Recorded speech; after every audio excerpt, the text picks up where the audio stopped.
দেশ যখন নিট পরীক্ষার ইস্যুতে উত্তপ্ত, তখন দলের নির্দেশে মুখ খুললেন রাজ্য মন্ত্রিসভার সদস্য সুশান্ত চৌধুরী।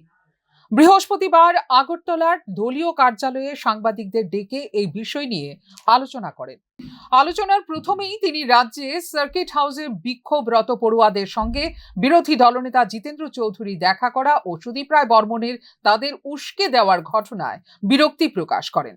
তিনি জানান, দেশে যখন শান্তি বিরাজ করছে, তখন ভবিষ্যৎ প্রজন্মকে উস্কে দিয়ে দেশকে অশান্ত করার একটা চেষ্টা চলছে, আর এতে ছাত্রদের দাবিকে ব্যবহার করা হচ্ছে।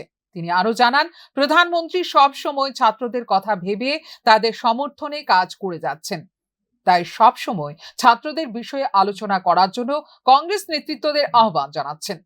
কিন্তু কংগ্রেস নেতৃত্ব সেই আহ্বানে পাত্তা না দিয়ে বরং প্রধানমন্ত্রীর বাসভবনের সামনে ধর্ণা দিচ্ছেন, যা অনভিপ্রেত।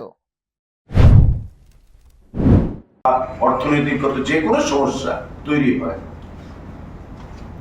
শাসক দলকে বিরোধী দলের থেকে বলা হয় যে পার্লামেন্টে এটা নিয়ে ডিবেট করা হোক, পার্লামেন্টে এটা নিয়ে আলোচনা করা হোক। যদি পার্লামেন্টের সেশন নাও থাকে, তবে বিশেষ অধিবেশন, স্পেশাল সেশন ডেকে সে নিয়ে পুঙ্খানুপুঙ্খভাবে আলোচনা করা হোক। বিরোধী দল থেকে শাসক দলের কাছে, স্পিকারের কাছে সেটা দাবি জানানো হয়। আশ্চর্যের বিষয়, বর্তমানে দিল্লিতে লোকসভার সেশনে প্রশ্নপত্র ফাঁস নিয়ে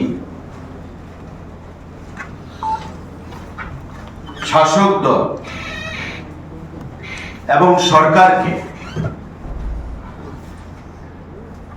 অগণতান্ত্রিক পদ্ধতিতে বৈদেশিক শক্তির সহযোগিতা এবং দেশে একটা অস্থিরতা তৈরি করার লক্ষ্যে, কায়েম করার লক্ষ্যে বিশেষ করে কংগ্রেস দল ঘোলা জলে মাছ ধরার জন্য ময়দানে নেমেছে। আমরা কি দেখছি? এদিন দলের নির্দেশে জনপ্রতিনিধিদের সঙ্গে বসে ছাত্রদের দাবি দেওয়া নিয়ে কি রকম ব্যবস্থা নেওয়া হচ্ছে তা নিয়ে আলোচনা করা হয়।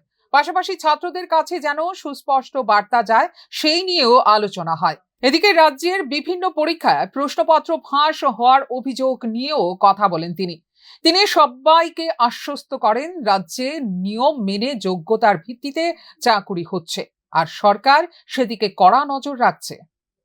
ফিউরো রিপোর্ট, নিউজ নাও।